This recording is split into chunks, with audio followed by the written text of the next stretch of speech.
Hi guys, it's Kathy. I hope you're doing well.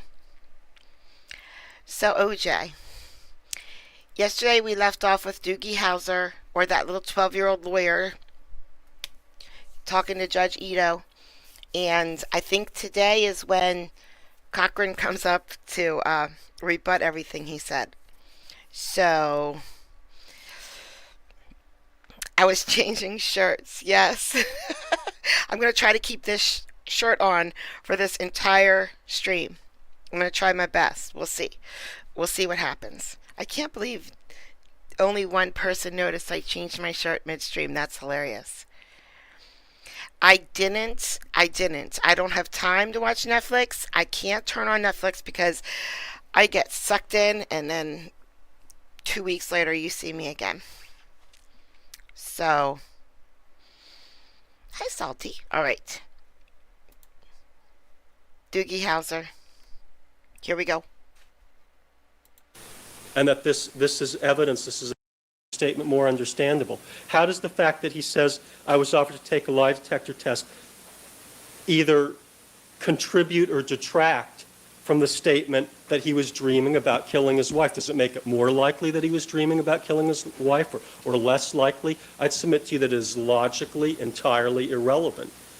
And that this is evidence, this is a statement which stands alone, which is perfectly comprehensible, perfectly understandable in and of itself, and that if you subtract the parts about the polygraph test, you don't lose anything at all. And I think the defense will have difficulty articulating why you did lose something, but even if they can, then I'd ask the court to refer back to People versus Pride, where the defense threw out some theories there as well as to why they needed the entire tape, and the court reviewed it, made its own determination, and said, no, I don't buy that. That doesn't explain, qualify, or in any way detract from the statement. And it was upheld by the California Supreme Court. Right. I'm not going to watch the OJ documentary on Netflix yet because I'm going into this trial never having watched any of it. And I don't want to be biased. I'm already biased enough with everybody who said OJ definitely did it. I don't know that. I didn't see any of the evidence yet. So I'm going to watch this. And then next year when this is over, maybe I'll watch the Netflix. But we have sort of the inverse situation here where they don't want the context because of the discussion of polygraph and the negative implication that can be drawn from that by the trier of fact, not fully aware of the nature and circumstances of the admissibility of polygraph evidence. Well, then it sounds like if that's the case, we're all in agreement. I mean, then I really don't understand what the argument is about. Because if we're saying all we want is the statement and they're saying all we want is the statement, where's the disagreement? I'll hear what their position is in a second. I'm just asking you, since it's the inverse situation, really. Yeah, I think that what they're trying to do is essentially saying, well, we don't want the statement either, but if we can, we're going to say that we want the statement, kind of, because maybe if we do that, the court will throw the whole thing out, the baby with the bathwater. And the analogy that I come up with there, Your Honor, is it's very analogous to the situation that Your Honor has undoubtedly confronted in the context of Aranda issues, where the prosecution wants to introduce the statement of the defendant, which implicates the co-defendant. And we say, well, Your Honor, just redact out the stuff that refers to the co-defendant so we can have a joint trial of these two defendants. That attempt is always going to be foiled, or they're always going to attempt to foil it by saying, well, Your Honor, we have to put in the co-defendant statement in order to place into, we have to put in the statement that refers to the co-defendant in order to place into proper context our client's statement. And in reality, what I think is happening is an effort to put in something that really doesn't logically help them for the purposes of getting a severance. Yet the courts have over and over again, and perhaps Your Honor has been in this situation, redacted those statements under Aranda and said, no, you can't put in your client's statements which implicate the co-defendant because they aren't logically necessary here. The other analogy I give the court in terms of practical situations where this comes up is in the context of a defendant's confession where he, in a lengthy tape-recorded statement where many, many topics are discussed, discusses things that are clearly inadmissible. For example, sometimes Defendants will talk about their prior criminal history, what they were doing in state prison, things that clearly don't come in, and those are redacted out all the time. And I don't think the defense can be heard to say, well, those are prejudicial to us, so we don't want them to be heard by the jury, therefore you have to throw out the whole statement. I mean, I understand that the defense here is in a tactical bind. I mean, they don't want the statement about polygraph to come in, but apparently they also want to argue that it should come in order to get the whole statement removed, and I just don't think that that's a consistent position. They are going to be able to address us, and maybe we'll hear and they'll clarify what their position is. Maybe they'll clarify that indeed we all are all in agreement here. That statement doesn't come in pertaining to polygraphs, but the portion about wanting to kill the wife stands alone. It's highly relevant, and it should be admitted. All right. Thank you, Mr. Goldberg. Mr. Douglas, you've been given photocopies of People versus Pride and Breaux, B-R-E-A-U-X.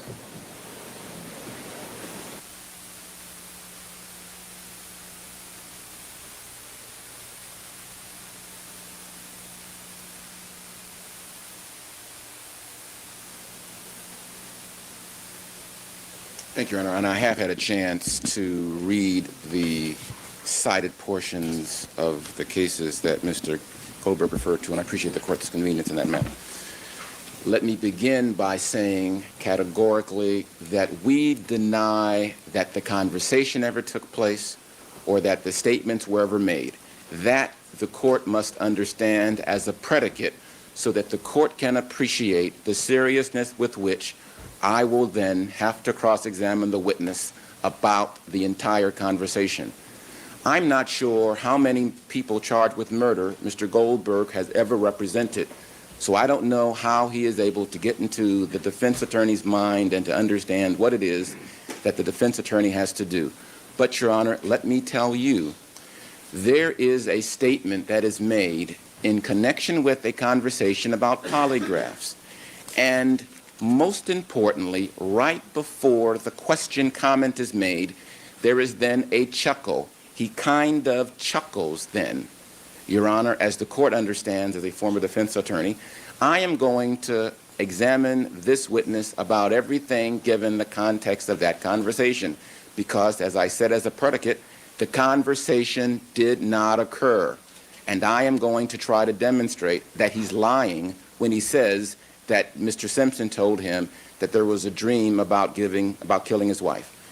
But, Your Honor, we have a problem that Mr. Goldberg's memo, a problem that the Pride case, a problem that the other case does not address. And that is Penal Code Section 351.1, which is a code section standing alone, which says, notwithstanding any other provision of law, the results of a polygraph examination, the opinion of a polygraph examiner, or any reference to an offer to take, a failure to take, or the taking of a polygraph examination shall not be admitted into evidence in any criminal proceeding. I am then in a quandary. Under no circumstances is the law enabling anyone, and I'm not going to waive that code section's applicability to this case, but in no sense does the law allow any discussion, reference concerning polygraphs to be admitted. Yet, in the statement where I must attempt to challenge the authenticity and the accuracy, there is a chuckle. Query, what does that chuckle mean? Does that chuckle mean that Mr. Simpson is... Hold on one second. No, because he says the words, I didn't want to take a polygraph test. Then he says the words, I dreamt of killing my wife many times. Okay?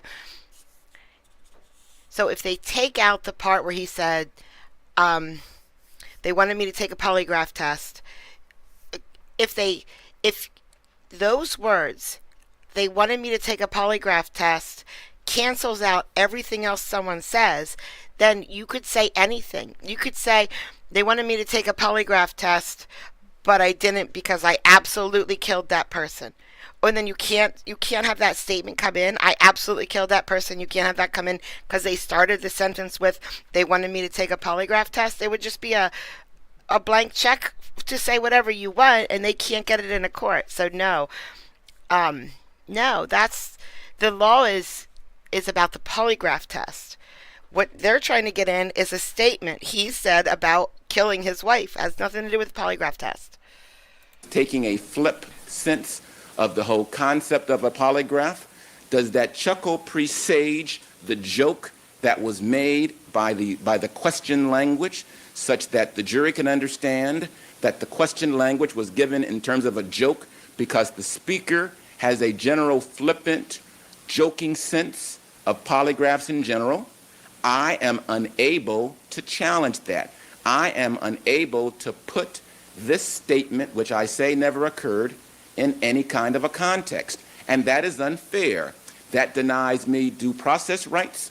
That denies me confrontation clause rights. That violates Mr. Simpson's Sixth Amendment rights under both the California and the federal Constitution. And that is not just a technicality, Your Honor. That goes to the very essence of what a fair trial is all about. I cannot challenge a statement that I say never occurred, a statement where there is, even from the mouths of the witness, information that might suggest that the statement was not offered in total seriousness and true appreciation for the value of that statement. And there's another problem which runs into 352. I am informed, although I have not spoken to anyone professionally, that whenever there are statements of dreams or questions of dreams, it is not necessarily indicative of the state of mind of the speaker. It does not necessarily mean that if he dreamt something, it is relevant to an issue in the case that he killed her. And that there is a misconception that Mr. Goldberg apparently holds as well, that there is some probative nexus between someone saying that I dreamt about something, assuming for the sake of my statement that the statement was made, and that it means something that is relevant to the trier of fact. Therefore, there is going to be a great deal of scientific testimony that I will have to try to obtain to put on people that will be able to talk about dreams. And particularly in the context when this man is told that very day that a woman with whom he had been involved for 17 years had just died, and he is going through, and he wasn't around, and he is told on the telephone that this happens, and he rushes back, and he is consumed with all of this grief and all of this uncertainty and all of this emotion, and he is tired because he didn't sleep going to Chicago and didn't sleep coming back, and there are these family members that are also grieving with him. There is an entire context, Your Honor, that it would be unfair to require that we simply examine under a microscope 6 or 7 different words without appreciating the entire context in which it's offered. I argue, Your Honor, that on this level, the answer is clear. When you must balance the obligations of the people and their interest in getting in this evidence against the possible danger of unfair prejudice, against the potential for consuming undue time, against the inability for me to vigorously contest the very context in which the statement is weighed, the results are clear, and you should rule in favor of not allowing the statement to come in. Thank you, Mr. Douglas. May I respond? I'm interested, Mr. Goldberg, in Mr. Douglas's argument that what is the significance of dreams? Well, yeah, I was very interested by that argument too, because it seems to be so preposterous. I mean, let's imagine, for example, Your Honor, that he simply had said, I've been dreaming about Nicole every day of my life, or I've been dreaming about Nicole constantly. Not that he was going to kill her, just that he'd been dreaming about Nicole. Wouldn't that in and of itself be relevant to show this issue of this obsession, this fixation on this woman, that he has not let go of it, let go of her? The fact that he's dreaming about killing her simply magnifies several hundredfold the relevance of the statement that he's been dreaming about Nicole. It's highly relevant and highly material here. Are you going to offer some psychiatric or psychological testimony to back this up, that there's some probative value to this? If it's admissible, we will. If it is, if the court, we've litigated extensively this issue of can we put in expert testimony, and I wasn't absolutely clear what the bottom line ruling of the court was on that issue. But obviously the court knows we would like to put on expert testimony. But I think that whether you have expert testimony or not, this is the kind of issue that people understand from their own experience. And we all have dreams, and every person on that jury does, and they understand from their own experience the significance of this kind of evidence. And I think even Your Honor, as a case of first impression, when I started addressing you this morning, cut me off, said, well, Mr. Goldberg, I can kind of, I'm not. Hi, Bill. How are you, Bill? So I was working last night. We were really busy for music trivia, and I remember it was like 9:44. I finally got to my phone, and I'm like, oh no, I missed Bill's stream again because I was working. And then I looked, and Bill did not stream at 8 o'clock last night. He streamed way earlier in the day, so I technically didn't miss that stream because it didn't happen. Although I did miss the daytime stream. Hello, TV test pattern. I'm paraphrasing now. I sort of appreciate the relevance here. I'm more concerned about this polygraph issue. Never ever miss an American court stream if you can, guys. Don't do it. Because I think that as a matter of common sense, that a person looking at this, even on a case of first impression, is going to understand how highly probative it is. I'd also like to address some of the other comments that were made just a few moments ago. First of all, as to the chuckle. I don't understand the defense argument here. I thought we were going to get clarification, and now I'm even less clear. Do they want the statement about the polygraph in, or do they not want it in? They don't want any of it in. They don't want any of it in. We know that. But if they're going to get the statement about the dreams in, then I'm not clear. Do they feel they need to then bring in the polygraph for purposes of explaining it, or do they still not want to? I don't think that position has at all been clarified for us, and I think the reason that they're having difficulty clarifying it is because it seems like there's an inconsistency. I mean, on the one hand, they want to argue that it's inadmissible, and on the other hand, they want to turn it around and argue that it needs to be admitted for the purposes of clarifying the statement. And I think that should be interpreted as what it is. It's they're staking out a position that is designed to maximize the likelihood of, as I said, throwing out the baby with the bathwater rather than specifically telling you what it is that they want and what it is they don't want. But the chuckle itself, we have no objection to. Now, counsel says, well, I want to show that the chuckle relates to the polygraph test. In other words, I want to put the chuckle in context. Why? How does that help their position? That the defendant may have had a flippant attitude about polygraphs. What on earth does that begin to say about the context of the statement that we're concerned with about dreaming about the murder of his wife? That's the statement we're interested in putting into context. And what Mr. Douglas should have argued is he should have argued that somehow the chuckle reflects upon that statement. But to the extent that it does, the chuckle can come in. Again, this is why I think that the case of People versus Pride is particularly significant, because we don't expect the defense to roll over and say, look, we really don't have a good theory on this. They're going to. So back in like the 10s and the 20s, they would, like, they didn't have plumbing in the house where you just, throw everything down the sink. So they would put the baby in with the bath water and give the baby a bath. Then they would throw the bathwater right out the window. It would go right onto the street, right out front. Actually, people walking by would get hit with dirty water because people would just throw their dirty water right out the window. So, throw the baby out with the bathwater came from that. I'm going to come up with an argument as to why it is that simply taking that one statement is going to be out of context, and why it is I suspect that they need to put it back in context, just as the attorneys did in Pride. Let me redirect your thought, and I apologize to you for this because That's I had okay. Part of the problem was in our discussions yesterday, what my understanding of the statement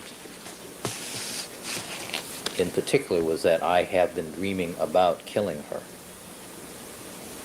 And the statement is a little more oblique. It said, I have had a lot of dreams about killing her, which is maybe just semantics, but it's a little more indirect as a thought process.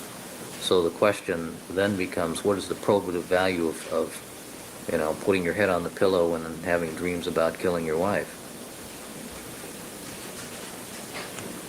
In a case where the defendant is charged with killing his wife, it seems to be highly, highly probative that he's been having a lot of dreams, Good not answer. just one. On the surface, it is. I agree with you that the first immediate reaction is clearly that's relevant. Clearly the jury ought to hear about it. I'm just saying when you get down to the substance of it, though, what does it really mean? When you get down to the substance of the... What does it really mean that you've had dreams about killing your wife? Yeah, and that's why I started the discussion with talking about our domestic violence evidence and showing that is circumstantial evidence of what you could call a fatal obsession with this woman. And here, it's almost as if he's saying, I have a fatal obsession with Nicole, except people don't talk like that.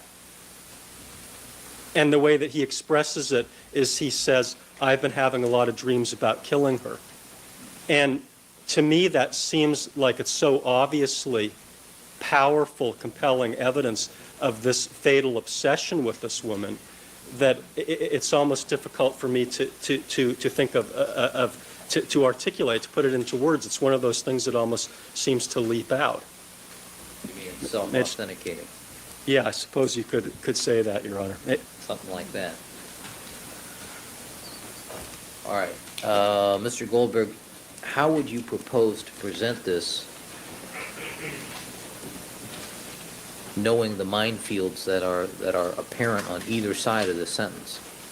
This is an issue that comes up over and over again, and we have a lot of experience dealing with it because we redact and change statements in courts of law all the time.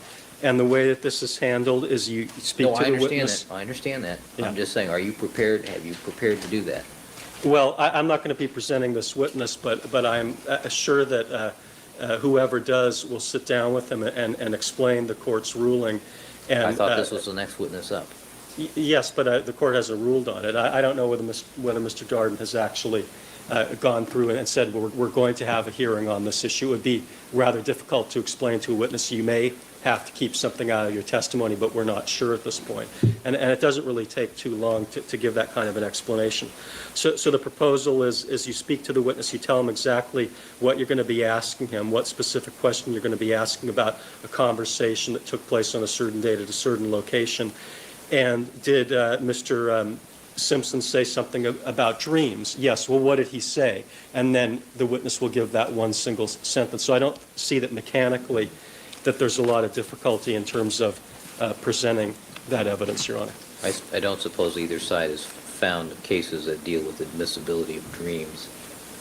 No, I can't say that, quite frankly, we didn't even research that, Your Honor, because it seemed like our thought process was much the same as the court's and that we were more concerned about the issue of the polygraph and redacting that out. I mean, the issue of relevance always turns upon a juror using their collective life experience and their common sense for the purposes of interpreting evidence. The counsel made this exact same argument about the domestic violence evidence, Your Honor. Well, just because you hit someone, it doesn't necessarily mean that you're later going to kill them.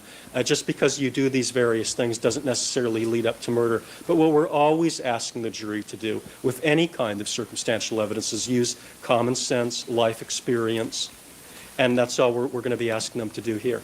All right, I'm going to give Mr. Douglas another comment simply because of the unusual nature of this. Your Honor, thank you very much for this opportunity. There is clearly a minefield that we will be delicately walking around in between if we get into this particular area. And as well, Your Honor, we are going to be opening the door because in this instance, it's important to remember that on June 15th, 1994, Robert Shapiro sent a letter to Tom Van Adder asking and offering and accepting the request for a polygraph so long as the results were stipulated and admissible by stipulation. And therefore, Your Honor, I cannot simply rest on 7 certain words. I've had a lot of dreams about killing Nicole, and then move on to my next topic. Because before those words were uttered, there was a chuckle. And Ship will say, there was a chuckle. And that chuckle does have significance because it might even arguably place into some question the seriousness of the statements that followed. Is he chuckling because the whole idea of a polygraph was funny because he's innocent and of course he passed? Is he chuckling because it's a silly idea because he's innocent and he throws in just by happenstance the sentence, well, you know, I've had dreams about killing her? Is he chuckling because the whole idea of having dreams is funny to him as well? Who knows? But to allow simply to have the words come up without allowing the context that traipses around a very delicate minefield of error and clear error, because we're talking about a code section that is mandatory and that is clear, because polygraph testimony is not admissible, because polygraphs in and of themselves have not developed the certain reliability such that they can be admissible. It's not even susceptible to a Kelly Fry hearing, Your Honor. The legislator has spoken as a matter of law, and it is binding. And because to do so would open up the doors about this letter where Mr. Simpson's lawyer 2 days later offered to take a polygraph so long as it was admissible. And in fairness, we'd want to bring that out to put it into the context that he really didn't have any dreams about killing her, and he really wasn't reluctant to take an examination. I think it's best and the proper course would be to let it all out, to keep it all out. All right. Thank you, counsel. Your Honor, can I respond to comments? Well, no, I just, it's just an unusual issue, and I just wanted to hear one more comment from the defense. I just wanted to solidify something in my mind.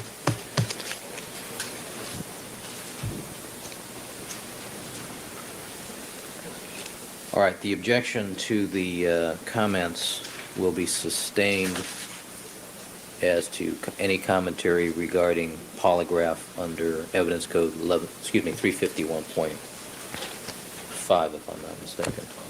Point 1.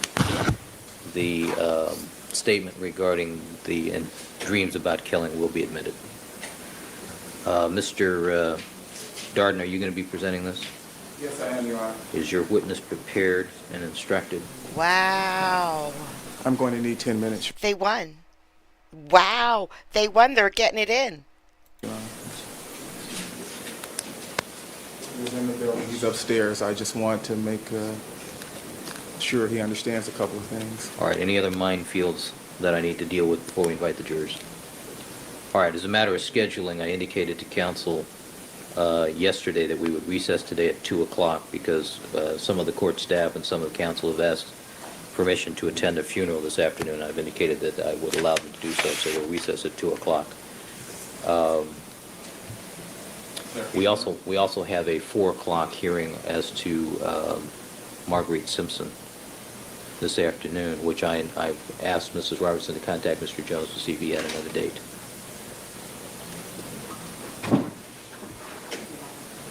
All right, we'll try to reschedule that with Mr. Jones. All right, Mr. Douglas. Since there is, as a predicate matter, as a threshold matter, a challenge that the statement was even made, that the preliminary fact of the statement, separate from whatever inferences might be offered to flow, I would ask under 403 that there be a hearing as to that statement at an appropriate time.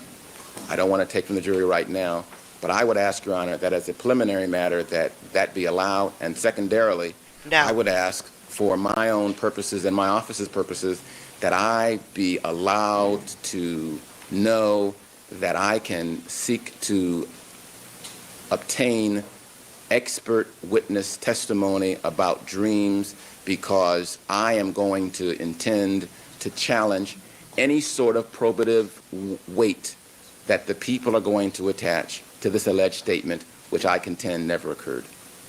Mr. Darden, you want to address that issue? 403 issue. Not the psychic hotline issue, but the 403 issue, Your Honor. Yes. Your Honor, Mr. Douglas has a copy of our taped interview with Mr. Shipp. If the court would like a copy of that taped interview, I'm happy to provide a copy. I think it's inappropriate to interrupt Mr. Shipp's testimony at this point. Mr. Douglas knows what the witness has to say. He knows what he has said in the past. The witness is adamant that the statement was made. It's a question for the jury, an issue for the jury to resolve. There's no 403 issue here at all. All right. Mr. Douglas? Because, Your Honor, this evidence is potentially prejudicial and risky, I believe, and because the court has one representative. He didn't say, last night I had this weird dream, I was killing Nicole and I got blood on my shoes and blah, blah, blah. That's not what he said. He said, I dreamt about killing her many times. And that is the way human beings talk. Beings, did I just say beings? Human beings talk. When you say, I dreamt about winning the lottery millions of times, that doesn't mean I had a dream about winning the lottery. It means, man, I wish, this is a dream of mine that I would win the lottery, a real waking dream of mine. So this is ridiculous that they're going to bring in experts for dreams. Representation at sidebar about what is going to be said, and another representation here in open court.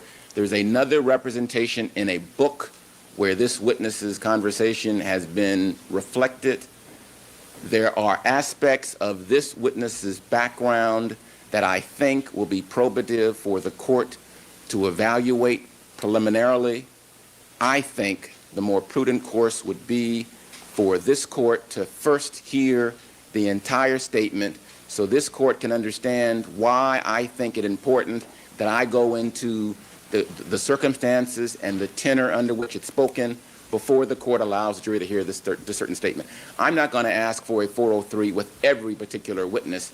I do intend to ask for 403s with the domestic violence witnesses whom we dispute that the act occurred, that Mr. Simpson was involved in the act, or that there is the 1101B inference that is properly drawn given the factual context. On those instances, I will be asking for 403s. On this instance, because the court needs to preview the evidence, the court needs to understand why I say I cannot do justice to my client on trial for murder with the fifth witness in this case without my being able to vigorously cross-examine him on that particular point. Mr. Darden, do you agree the court has discretion to conduct these 402, 403 issues before the jury and can strike testimony if the foundation is not there? Yes, Your Honor, but this ploy pursued by counsel was one we've seen before, Your Honor. We saw it in the Chinatown murders.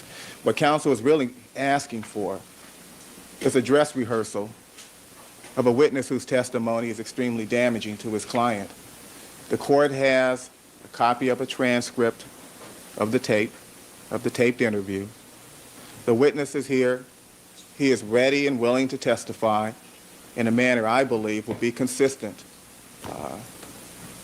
with that transcript. There's no 402 or 403 issue here. The court will just be wasting its time and giving Mr. Douglas, an extra shot at cross-examining our witness. That's unnecessary under these circumstances. It isn't fair. Mr. Douglas has known about this witness and his testimony for 10 days. And if he, let's get this on. Let's finish this trial. Let's stop dilly-dallying around. Apparently it's in the book now as well. All right, the court will undertake the 403 examination during the course of the actual testimony. All right, we'll stand at recess for 15. May I interject this? If we're going to have a 403, I would like not to have my witness's testimony interrupted moments before he provides this important information or testimony. If there is a concern, if the court has a concern and the court wants to do a 403 hearing, let's do it right now. Don't interrupt his testimony right before he... Well, Mr. Darden, what do you want? Do you want the 403 hearing now, or do you want it during the course of the testimony? I don't want it ever. Take your pick.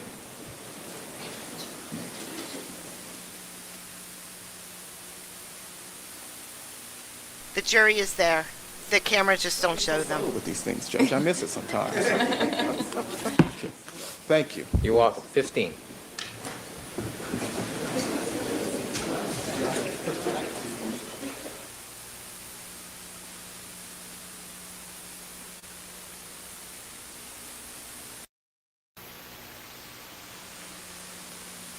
Come to the 18th floor, then stop here on the 9th.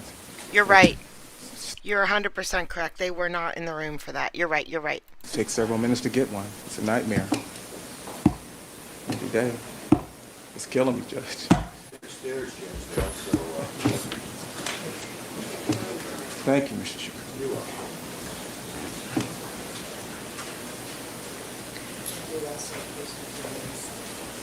We are making a habit of this. It's not, it really isn't our fault. Sometimes we wait 10, 12, 13 minutes for an elevator. Plus, we have to deal with public defenders that keep past us. You know, what's going up is not coming down. We'll have to talk about that. Okay. All right, counsel, I want to take up a couple of matters before we actually invite the jury to join us. Mr. Shapiro, over the break, over the 15-minute break, advised me of a problem, something that is being reported. Mr. Shapiro, do you want to enlighten the prosecutors about this?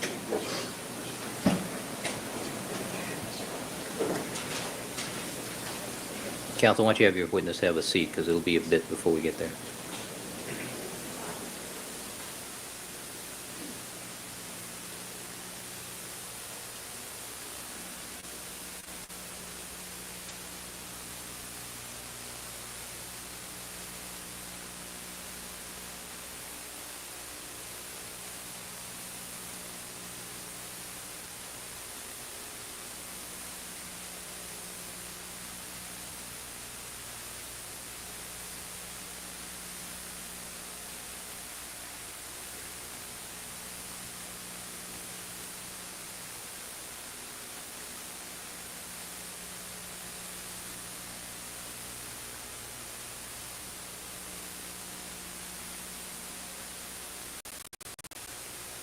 I don't think we need to reproach. You're not going to address it No, now. I just want to put on the record what the state of the situation is.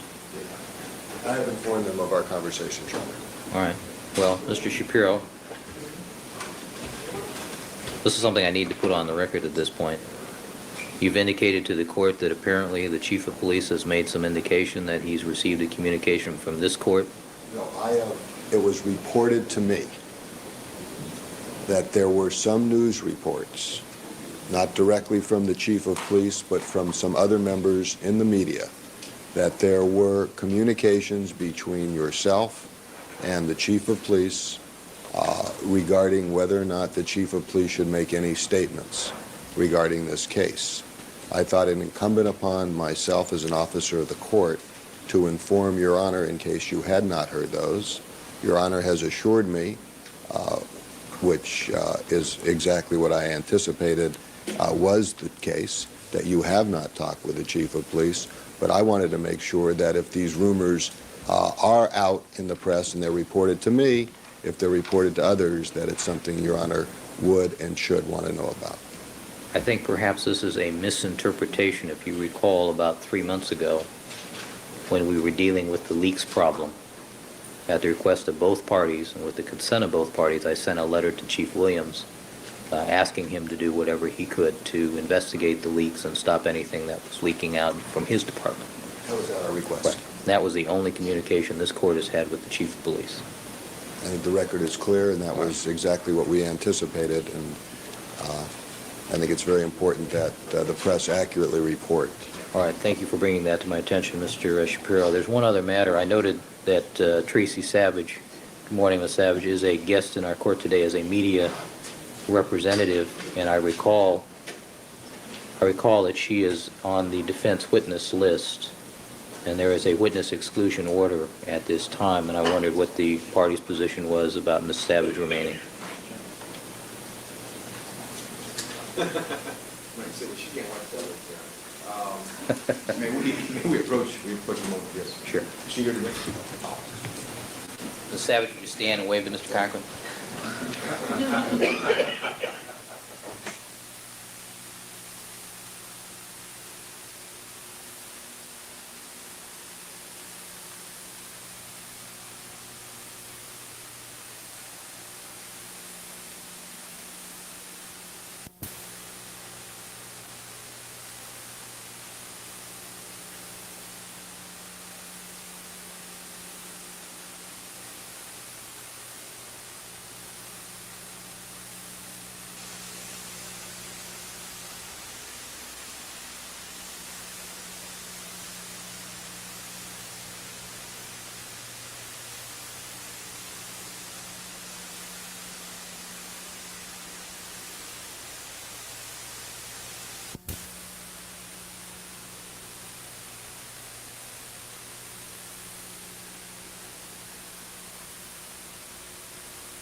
All right, Mr. Cochran. Yes, sir. Good morning, Your Honor. Your Honor, in the matter involving Ms. Savage, who's with us today in a reporting capacity, we discussed with Mr. Simpson, and we understand that she has her job to do. And I believe that on the issue with regard to the socks, where we think her testimony would be relevant, I would suggest to Channel 4 that she not be in here covering those days, because we'd have to ask her to be excused. For today, we have no problem.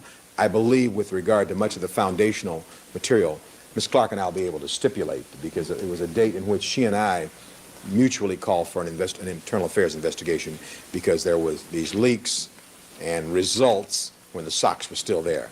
So our position is that she can stay here now. We will waive the court's order so she can stay here today, and ask only that Channel 4 be fair in their reporting. All right. And I take, Ms. Clark, you have no objection to that as well?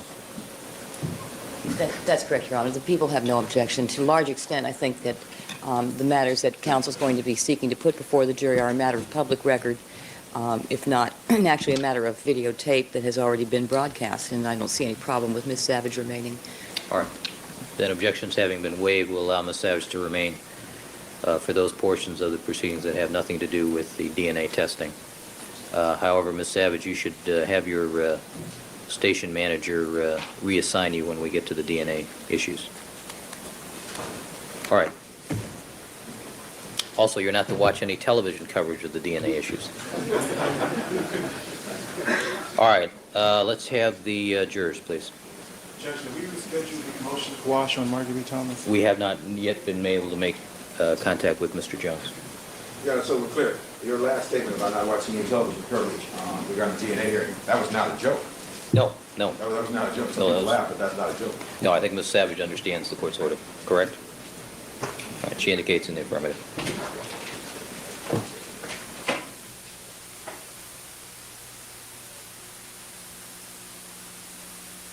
Thank you for having kept you in the small room so long this morning. I thought we would get started within 10 or 15 minutes of our 9 o'clock start time, and unfortunately other things came up that I had to deal with.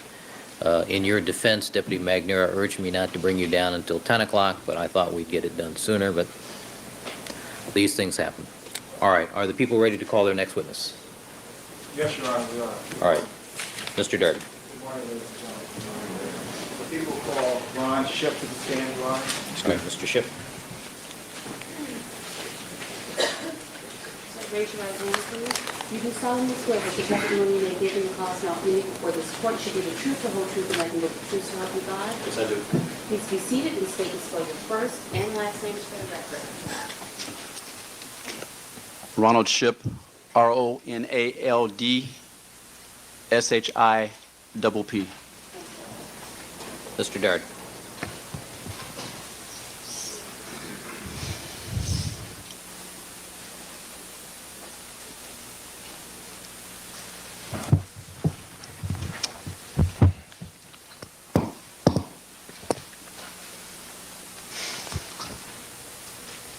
Good morning, sir. Good morning. Mr. Shipp, are you acquainted with the defendant in this case? Yes, I am. How long have you known him? Approximately 26 years. And do you recall the circumstances in which you first met him? Yes, I do. What were those circumstances? When I was about 16 years old, my brother, Mike, played against O.J. in high school up in San Francisco.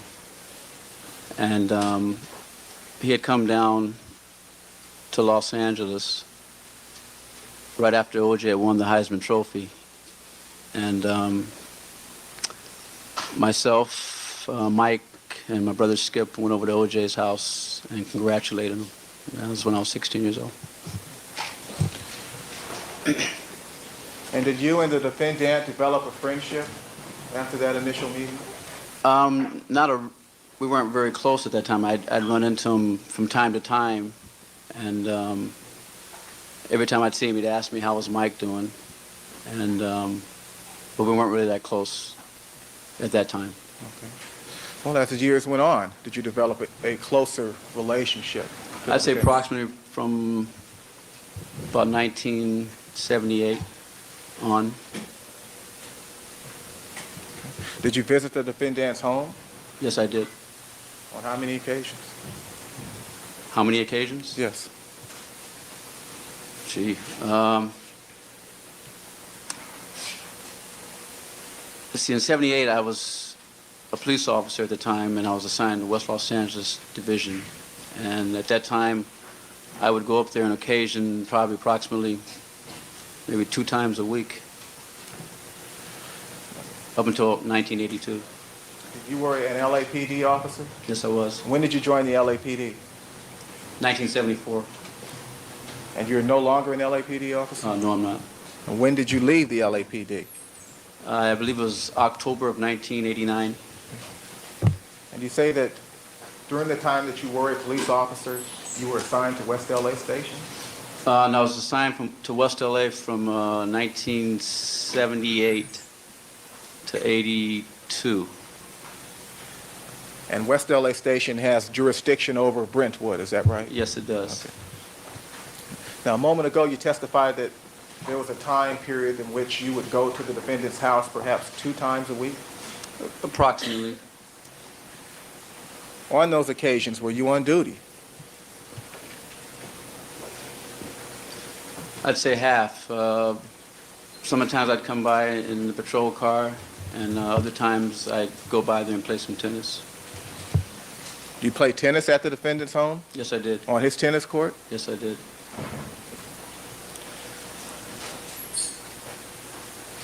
On those occasions when you played tennis at the defendant's home, was he at the home? Sometimes he'd be there, and sometimes he wouldn't. Did you have to get permission to play tennis on his tennis court? No, I did not. You could just show up and play tennis? Yeah, O.J. trusted me, so I didn't really have to call. I'd call and talk to. Overruled. You didn't have to get permission to play tennis there?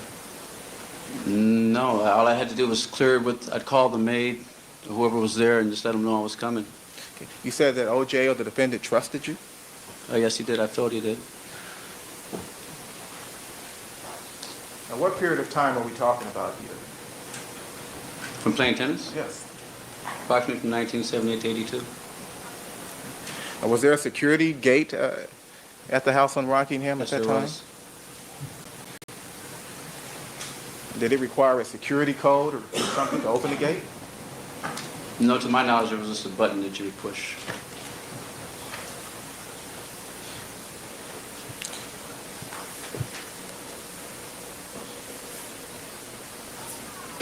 How about after 1982? Did you continue your relationship or your friendship with the defendant? Yes, I did. I didn't go by there as frequent. Once I transferred downtown, and maybe I went over there maybe once every maybe 2-3 weeks. Did you continue to play tennis? Yes, I did. On those occasions when you went to the defendant's home, while you were on duty, did you ever take other officers to the defendant's home as well? Yes, I did. Did other officers also play tennis?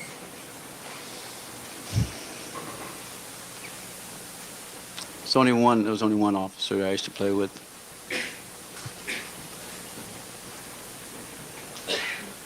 Yeah, that I recall, was one officer. And what is that officer's name? Chuck Smith. And if you know, is he still a member of the LAPD? Yeah, he's still at West LA.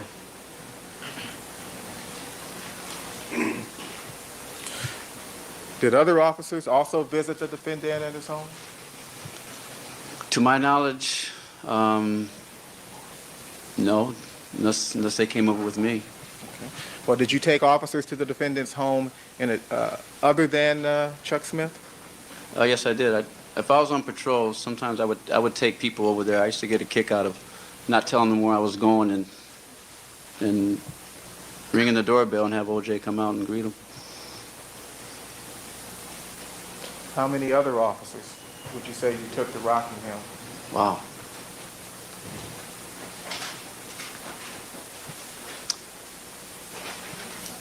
I'd have to say approximately maybe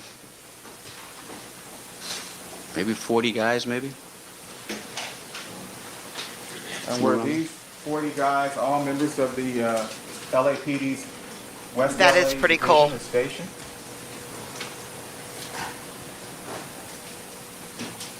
Most of them were. Was there ever any animosity or hostility between those 40 guys that you just described and the defendant? No way. No.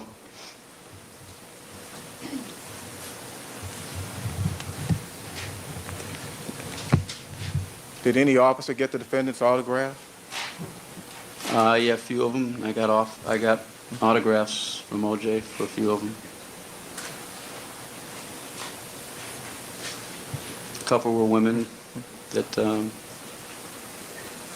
I got autographs for them and their kids, female partners.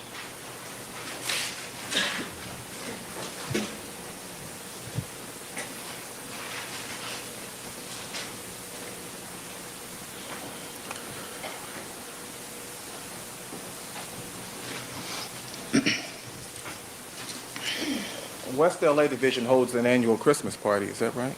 That's correct. Okay. Was there ever an occasion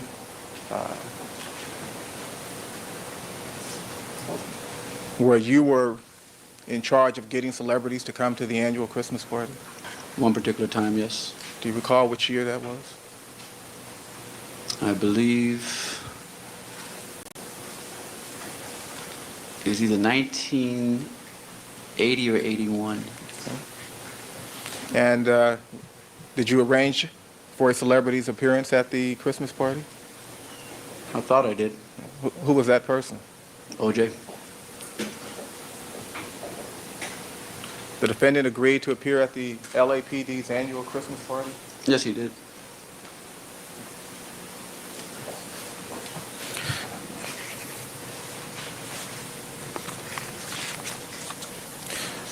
Did you ever meet Nicole Brown? Yes, I did. Do you recall when that was?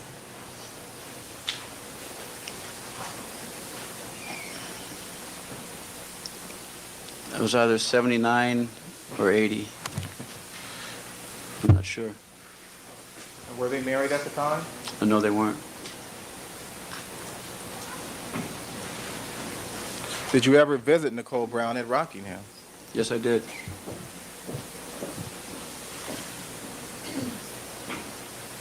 On how many occasions?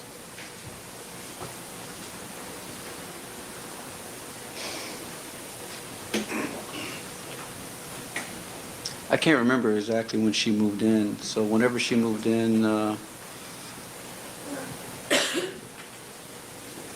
probably about maybe once a week.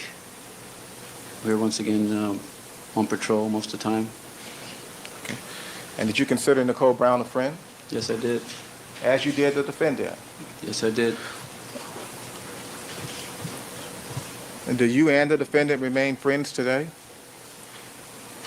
Well, I still love the guy, but I don't know. I mean, this is a weird situation I'm sitting here in. You say you still love her. Sure.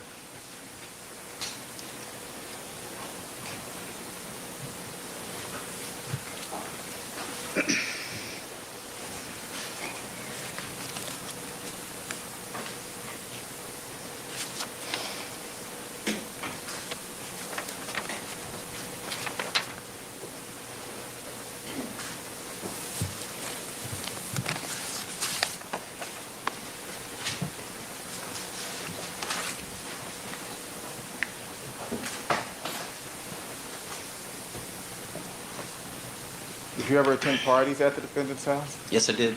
Did you attend his wedding? The reception. Did you ever have intimate and personal conversations with him? Yes, I did.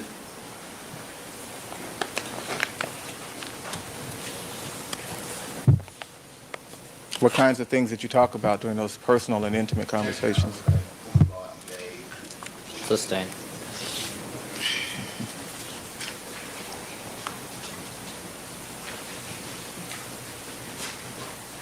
You understand the term intimate and personal? Yes, I do. Did you ever discuss your health with the defendant? No, I did not. You ever discuss your relationship with your wife with the defendant?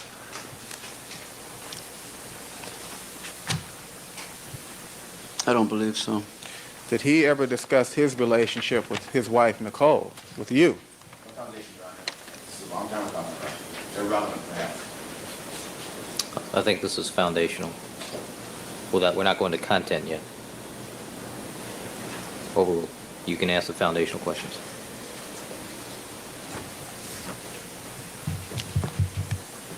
Did the defendant ever discuss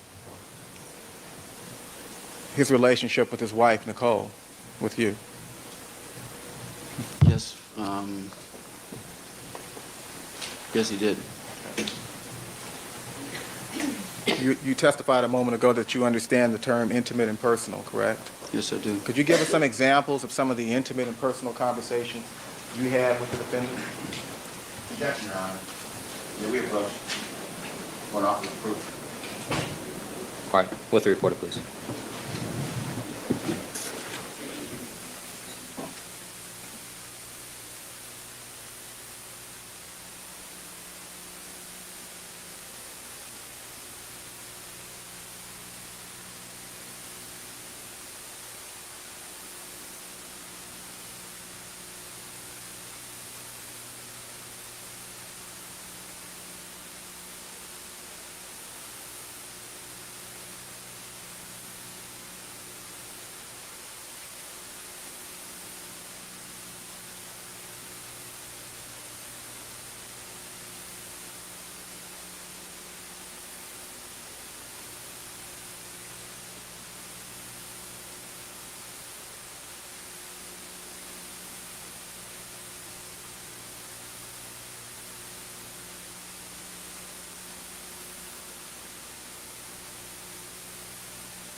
Well, guys, courts are opening.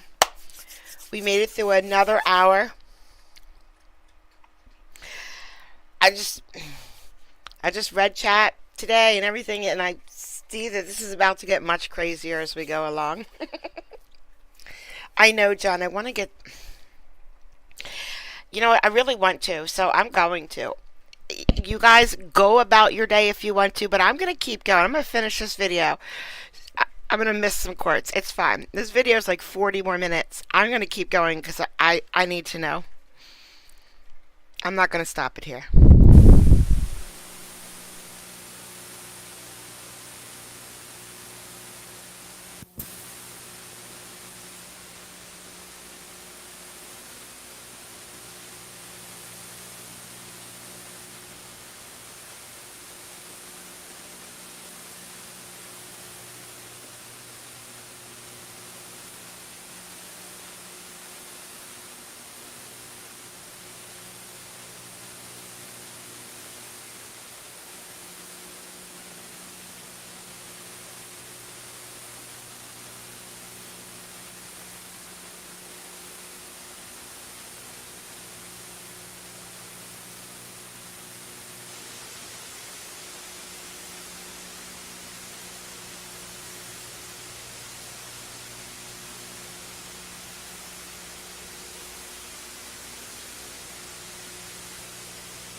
Judge Ito brought his vodka with him to that conference.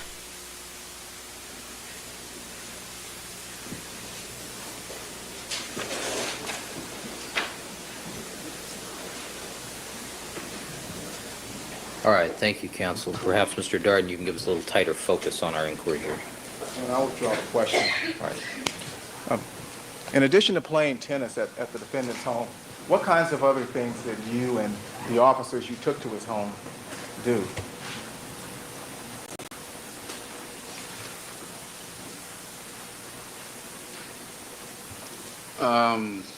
Other than playing tennis, I never, officers that took over there, we didn't do anything else.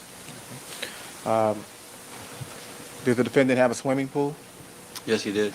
Did you ever swim in the pool? I did. How about the other officers that you took over? And when I took over, swam in the pool.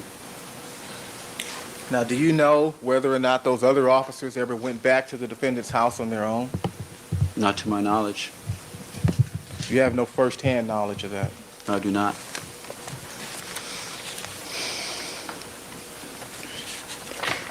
Now, were you still a member of the LAPD during the first week of January 1989? Yes, I was. And did you receive a telephone call from Nicole that week? Yes, I did.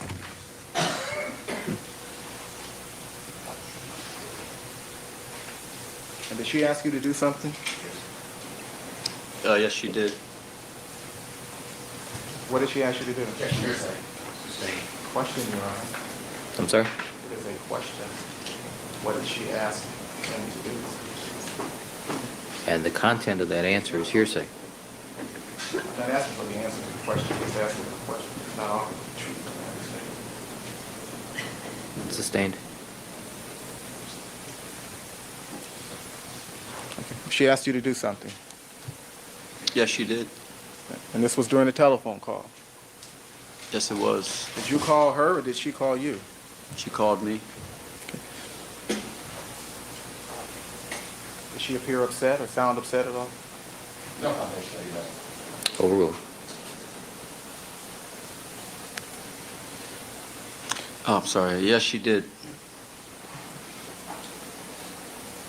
Is she hysterical? No, she was not.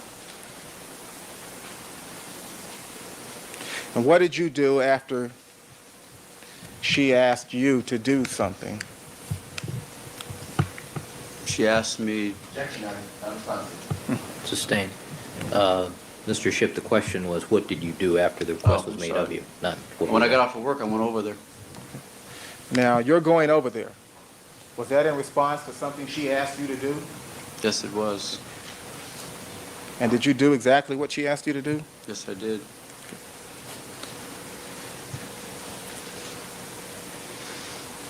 Went to the defendant's home in Rockingham? Yes, I did. Did you take anything with you at that time? No, I did not. Tennis balls.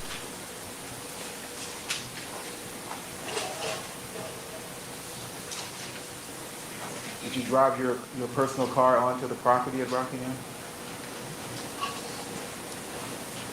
I can't remember if I did or not. Sometimes I would park on the grounds, and sometimes I just park on the street. Okay. Did you knock at the door? Yes, I pushed the buzzer. Did she come to the door? She buzzed me in. Okay. Did you knock at the door then? No, I just walked on in. A lot of times when they buzz you in, your door's open, you walk in. Okay, so you just walked on into the house. Walked on in. And did you see Nicole Brown at that time? Yes, I did. Now, what day of the week was this, if you know? I'd have to say it was either, I think Tuesday or Wednesday. And how many days after January 1, 1989, was it that you went to the defendant's house? I think probably Probably what? 2 days. Okay. So somewhere around the 3rd or 4th? Around, yeah, right on the 3rd or 4th. And did you see Nicole Brown at that time? Yes, I did. And did you notice anything unusual about her at that time? Yes, if I remember, she had some injuries that had started to fade. Speculation. No foundation. Overruled. What injuries did you see at that time, Mr. Shook? If I remember, I mean, I couldn't see it that well because I remember she had makeup on, but if I remember, there was some swelling about her head somewhere. I remember it was covered up pretty good. She had makeup on, She had makeup on. covering her injuries, Right. but you could still see some Still semblance see, of those injuries. yeah, a little bit of it. Excuse me, Mr. Dart and Mr. Ship, you all going to have to talk one at a time. And did you have a conversation with her at that time? Yes, I did. What was her demeanor during that conversation? When she first started out, she was like she always would be when we would talk. She was kind of joking. And then after a while, she just kind of got into actually what had happened and started telling me what had happened between her and OJ. Did she show you anything at that time? No, she did not.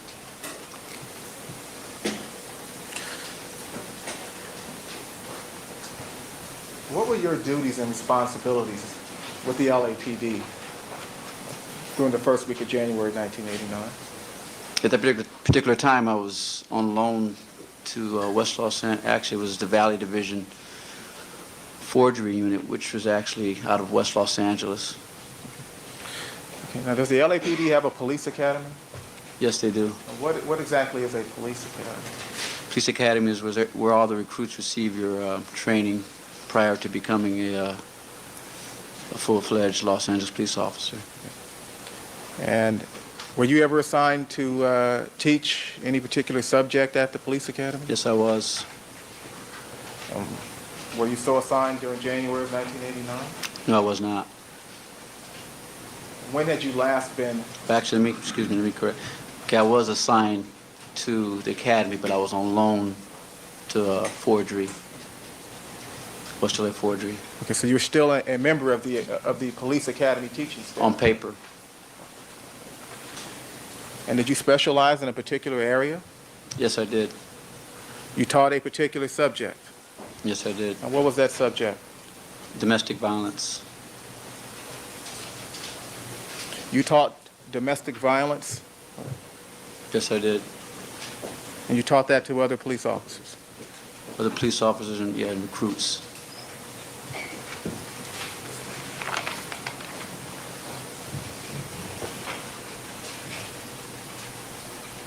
What kinds of things did you teach those other police officers and recruits? Pardon me? What kinds of things did you teach those other police officers and recruits? Overruled. I taught them, for the most part, the dynamics and profiles of the victim and the batterer in relation to domestic violence. What does that mean exactly? Okay, for the most part, what it is, it's the makeup,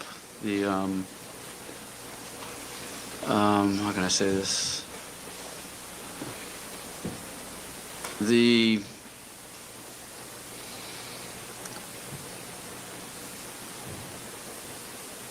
I'm drawing a blank right now. Wow, he must be a really great teacher. But for example, like the victim, it would talk about exactly what makes up a batterer. I mean, what makes up a victim as far as being like their background, low self-esteem, just different profiles. And you also talked about the profiles of the batterer. Right. Now, may I have one moment, Your Honor? Certainly.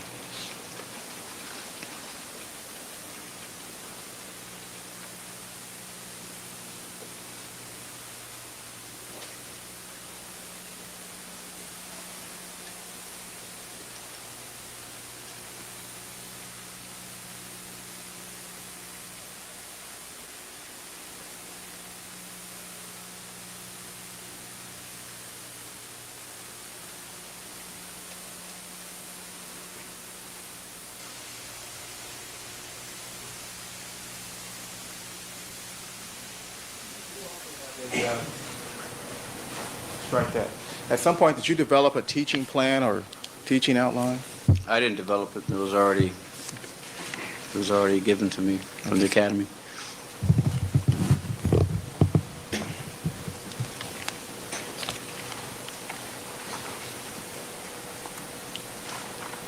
Your Honor, I have here in my hand that which appears to be a teaching plan. It may be marked People's 8. People's 8. How many pages is that? Appears to be multiple pages.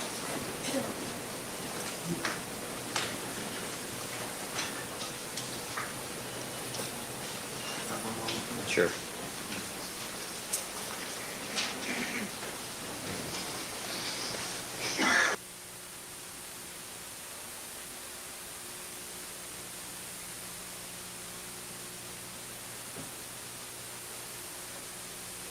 Hi, Mary.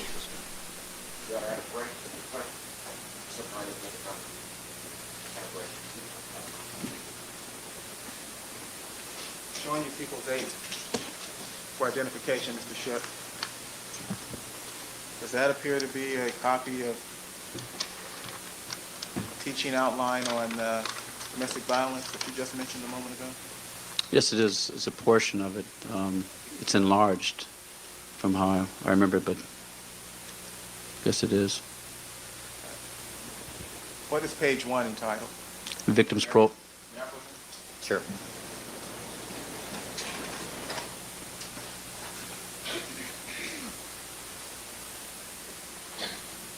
What is page 1 entitled? Victim's profiles. And page 2, what is it entitled? Batterers profiles. And page 3? The cycles of battering.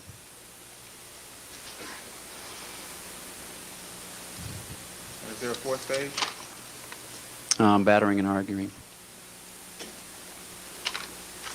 Does page 1 list some of the characteristics common to women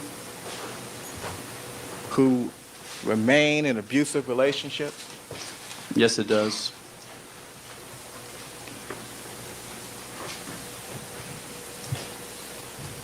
Could you list those characteristics for us? Yes, it has here self-blame and guilt. And the next one is lives in constant fear. High level of dependence. And underneath it says economic and or emotional. And it says commitment to relationship.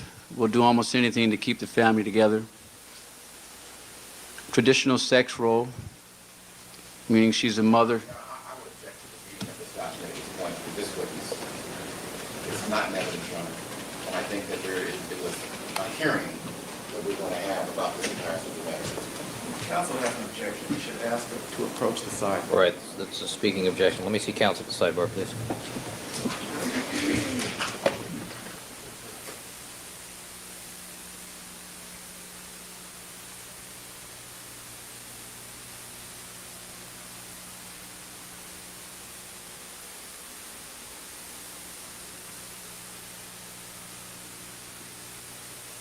Oh, another sidebar. Imagine that.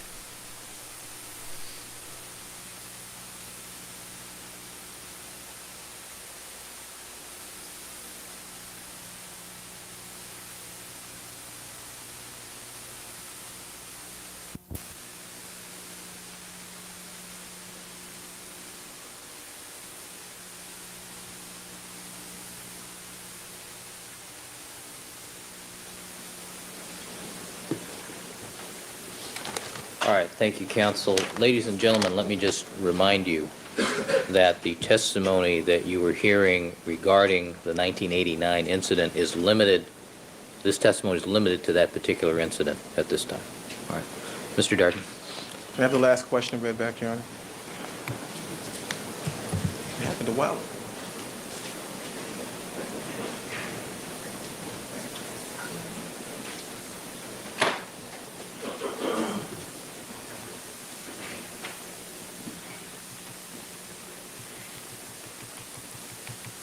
I think you asked Mr. Shipp to tell us about the characteristics on the list. You just read the characteristics of a I batterer's got- victim. I got halfway. Okay. Should we start at the top, beginning? From the beginning, or should we start midway, Your Honor? Well, reading the document is really not what's at issue, isn't it? Pardon me? Isn't it at issue his discussions with the various parties? Sure. Absolutely. Continue reading, please. I objection to reading the document, Your Honor. Him reading the document is irrelevant to the conversations with the parties at this time, isn't it? Thank you, Your Honor. Okay, but you had this conversation with Nicole Brown at the house a couple of days after January 1, correct? Yes, I did. Now, did you have that teaching plan with you at that time? The first time I went over there? Yes. No, I did not. Was the defendant present that first time you went over? No, I was not.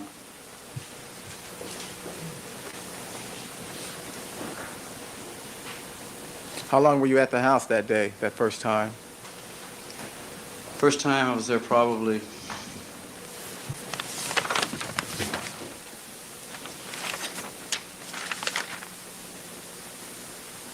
I think maybe 5 hours, somewhere around there. And did you return to the house again? The next day, yes, I did. And did you bring anything with you at that time? Yes, I did. What did you bring with you? I made copies of portions of the domestic violence lesson plan. You made copies of the lesson plan in front of you? Yes, I did. And when you arrived at the house, was Nicole Brown there? Yes, she was. Was the defendant there? No, he wasn't. Did you have a discussion with Nicole Brown? Yes, I did. Did you show her the profile of the battered woman, Yes, I did. the victim's profile? Yes, I did. Did you discuss it with her? Yes, I did. Did you discuss with her each of the characteristics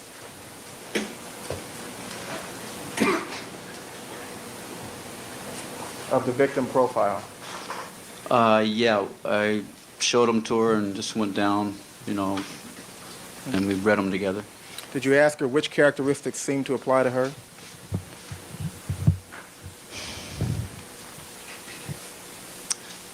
I really can't remember if she actually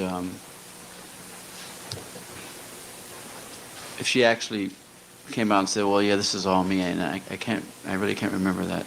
I don't recall her actually saying, "Yeah, this fits all me." It was the batterers thing that she focused the most on. So she focused mainly on the batterer's profile. Right. And did she ask you to do something with that batterer's profile?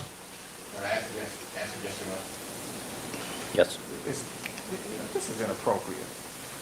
No, it's an objection, but the question calls for a yes or no answer. Am I answering it? You may. Yes, she did. And did you do what she asked you to do? Yes, I did. When was the next time that you saw the defendant? It might have been later on that week. I'm pretty sure it was. Do you recall where he was when you saw him? At the house. Were you also at the house? Yes, I was. And had you gone to the house for a specific reason that day? Yes, I did. And what was that reason? To talk to OJ about the profiles on Nicole's request. By the way, the second time that you visited Nicole that week, did she show you anything? Yes, she did. What did she show you? She showed me some pictures. Your Honor, I have it in my hand 3 Polaroid photographs.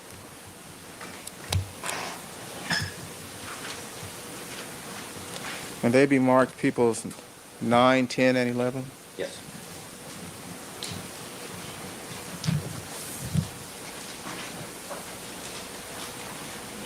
Defense counsel.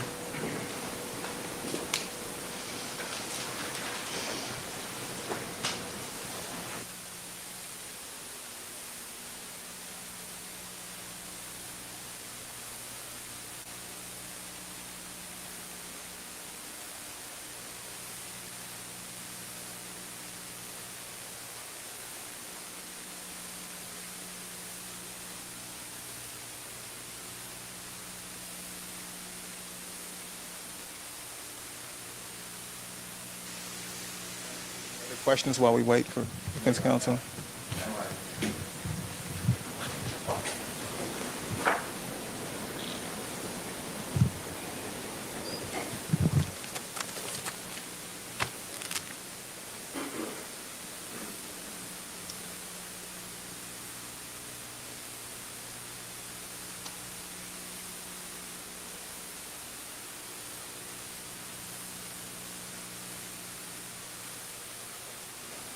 Thank you, counsel.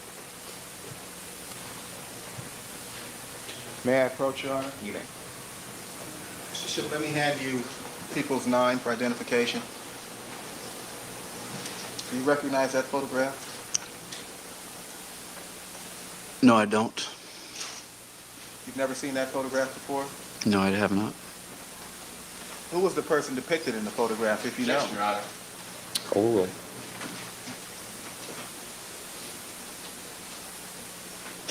Who was the person in Nicole. the photograph? Nicole Brown. That's Nicole Brown? Yeah, it's Nicole Brown. That picture wasn't shown to you on during that first week of January 1989? No, it was not.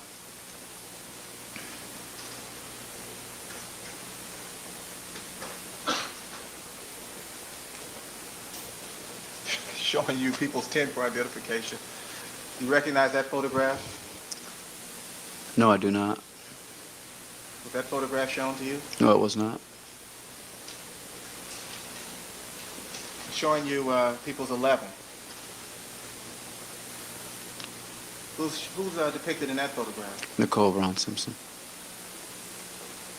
Was that photograph shown to you? No, it was not. You've never seen these photographs before? No, those weren't the ones that she showed me. These are not the photographs that Nicole Brown Simpson showed you in the first week of January 1989? No. Overruled.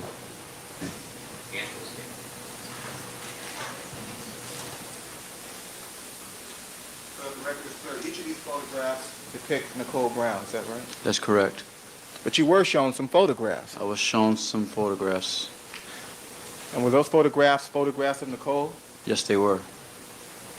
How many photographs did she show you? Approximately 4, maybe 5. Were those photographs Polaroid photographs? I think they may, I can't remember. I think they may have been. No, she told me she took them of herself. And so I can't really remember if they were Polaroid or not. Did those photographs depict Nicole's face? They weren't really that close up.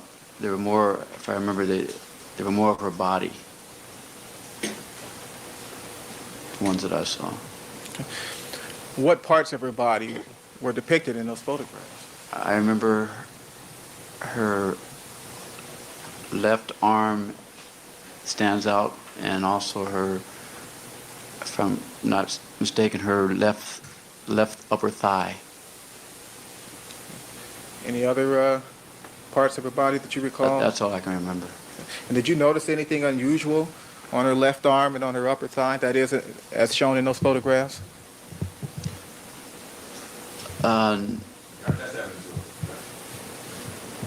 Overruled on that basis. No. Sustained. The photos she showed me were from the Hold on. past. Hold on. Okay. Let me see counsel at sidebar.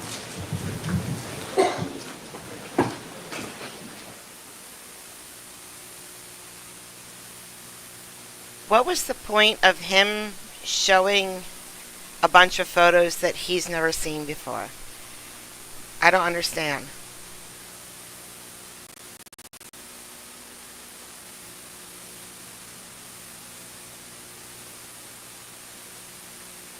I just feel like I'm saying that a lot in both of these trials. I don't understand what the point is. I do not understand.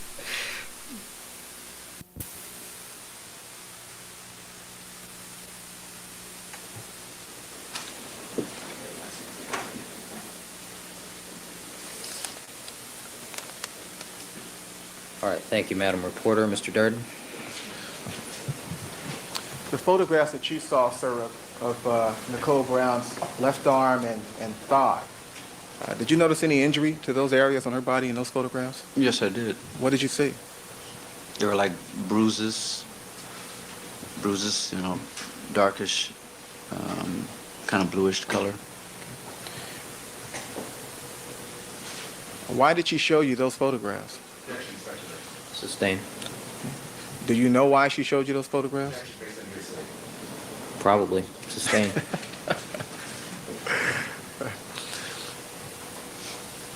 You were having a discussion, though, about the batterer's profile. Is that correct? Correct. Was it during that discussion that she showed you those photographs? Yes, it was.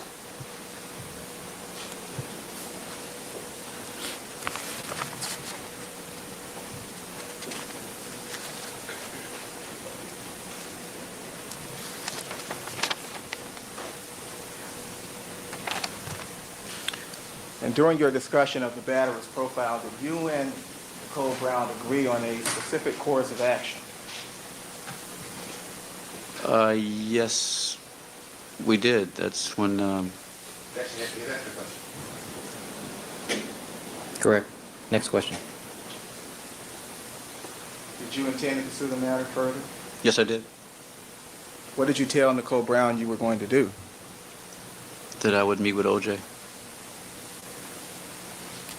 For what reason? To discuss the batterer's profiles. And did you meet with the defendant? Yes, I did. Did you show him the batterer's profile? Yes, I did.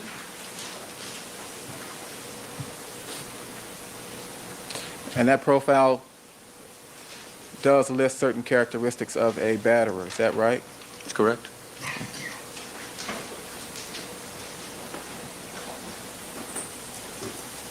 Now, during that discussion, did you discuss with him the events of January 1, 1989? Yes, I did. Relate to us the content of that conversation, please.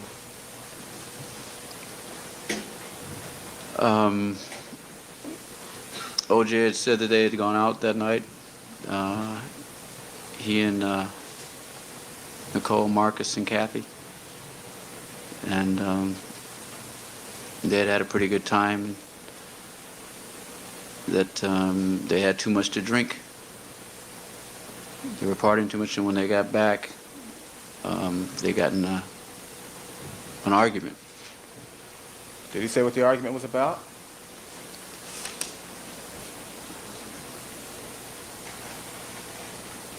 Yeah, I mean, he said that they had been kind of intimate, and then that in the middle of it, they started arguing, for the most part. What do you mean they were kind of intimate and in the middle of it they started arguing? Well, they were, from what he told me, they were making love, and I guess Nicole had wanted to stop for whatever reasons, and they began to argue.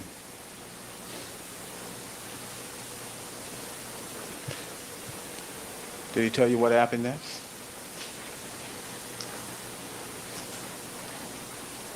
I believe at the time he told me that Nicole was the aggressor and came after him, and that he was acting in self-defense.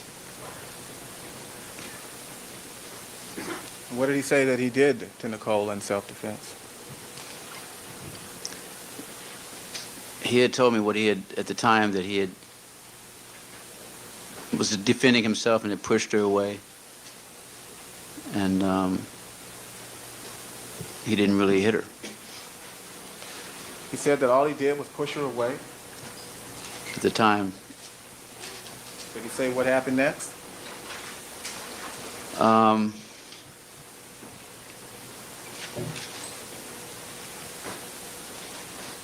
I think he said that then, she got hysterical and called the police on him. Did you ask the defendant if he beat her up? No, I didn't. Not at that time, I didn't. Okay, continue on then with the conversation you were having with the defendant regarding the battery profile. Okay, what happened then was we were talking, and after he explained to me what happened, and I told him what Nicole said had happened. And I told him that Nicole had advised me that he had hit her, and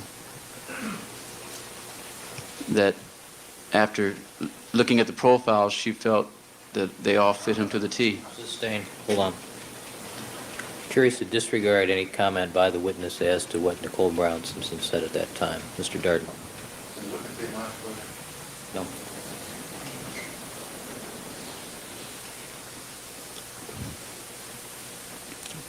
Well,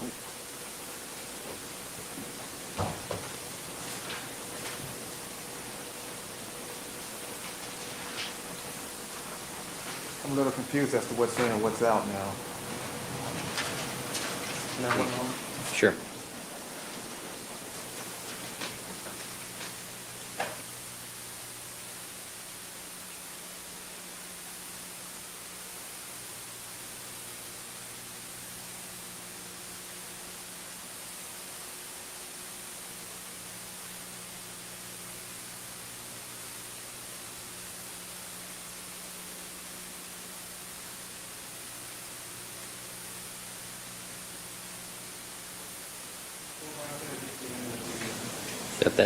Just that portion.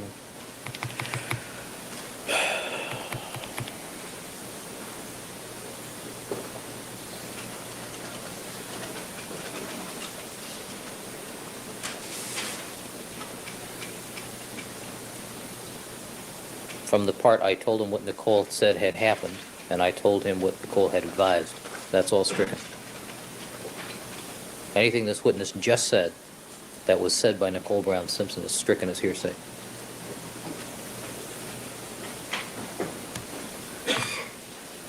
Okay, without telling us what Nicole told you and what you told the defendant, what was the defendant's reaction?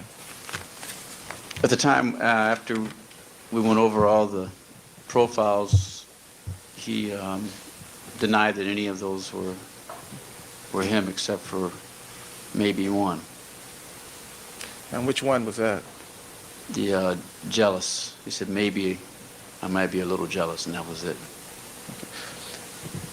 Read to us exactly what the profile says about jealous. So, Let me see that.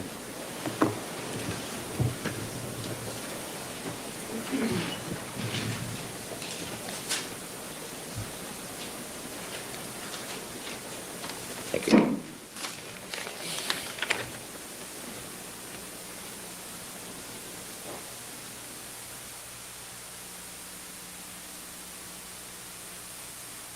Come on, I want the officer to read me a story.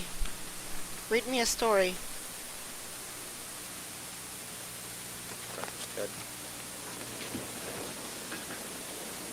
And do you have a copy of this, counsel?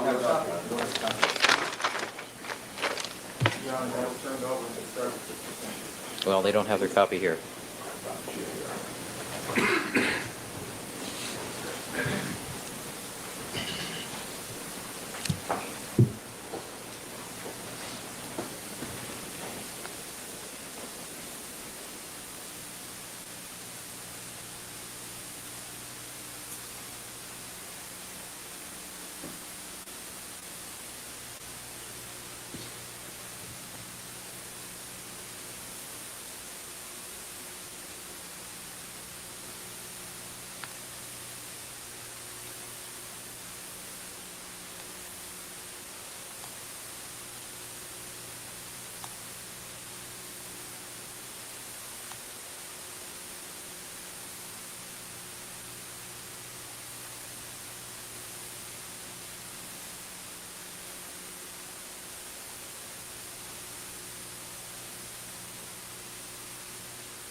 Mr. Darden, I'd feel more comfortable if you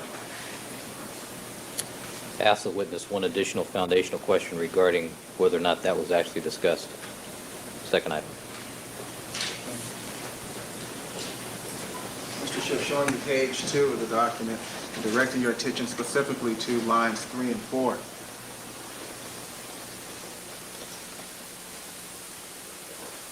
You had the defendant discuss specifically those 2 lines? Just the pathologically jealous. Is that what the profile says, pathologically jealous? Yes, it does. You and he discussed that. Well, that's the only one that the defendant said, I might be a little. He just said maybe. He didn't really say, I am jealous. He said maybe, a little bit that one. He said he may be pathologically jealous. Is that correct? That's correct. Did he express to you at all that he was concerned about Nicole Brown's physical well-being? Yes, he did. What did he say? Well, he said he loved Nicole and he would never do anything to hurt her. And it was just an isolated incident. Now, at that point, I'm sorry, he said what? He said it was an isolated incident.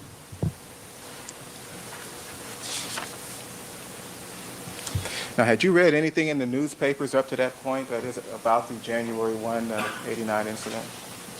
In the newspapers? Yeah. No, it hadn't been made public then. At some point, was it made public? Yeah, I can't remember if it was a week or 2 weeks. It wasn't until like a week and a half later, afterwards. Well, after it was made public, did you have a discussion with the defendant again? No, but yes, I did. I'm sorry. I did afterwards. After it became public? Okay, give me 1 second. Let me think about this 1 second.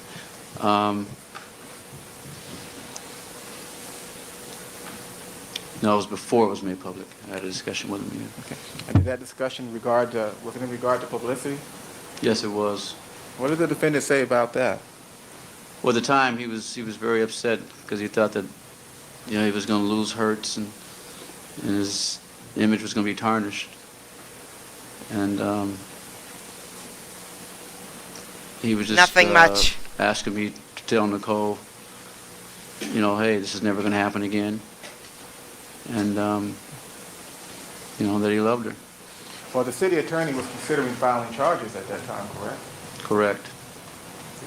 Did he ask you to say anything to Nicole about filing charges? Yes, he had asked me to get to see if I could have her sign off the report, not press charges.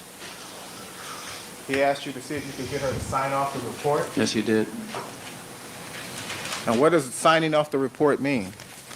Meaning saying that if she were to sign it, that she was not agreeing that he, had actually battered her, that she didn't want to go through with the actual crime report and have it go through the process of the city attorney's office.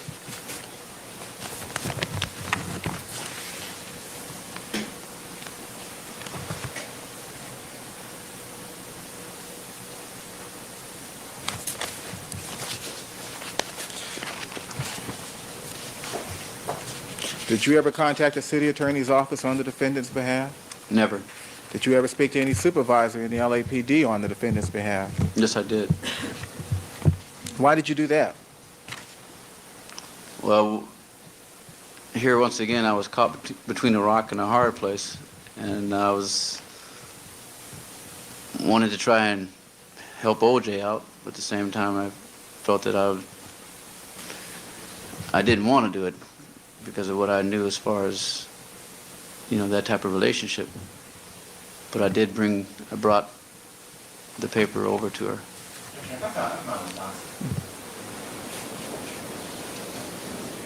Overruled. Did someone ask you to bring the paper to Nicole? Yeah, OJ did. And what is this paper that you're referring to? What I remember, it was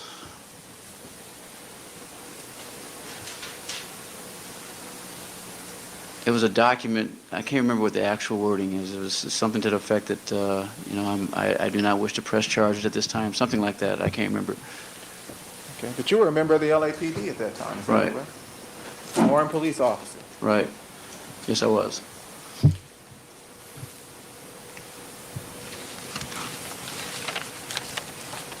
And you did take it to her. I took it to her. Did she sign it? No, she didn't. And to go back to the issue of whether you contacted any supervisors on the defendant's behalf, did you contact any of your supervisors at the LAPD? It wasn't my immediate supervisor, but it was the supervisor that was handling the case, And who would that be? Lee Kingsford. And was he in the detective section at West LA Station? Yes, he was. He was the Detective 3. That's the supervising detective. Yes. Okay. Yes, it is. Now, did someone ask you to contact the supervising detective at LAPD? I wasn't specifically asked to contact an individual. It was just to, hey, Ron, can you get this taken care of?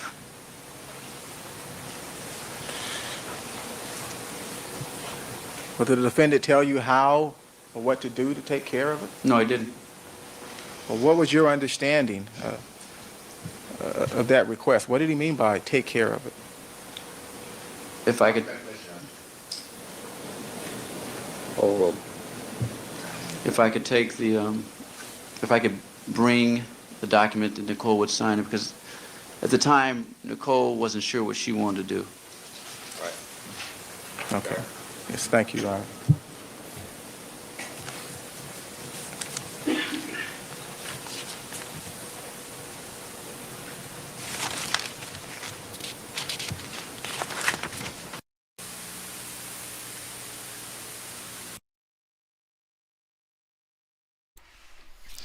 We made it.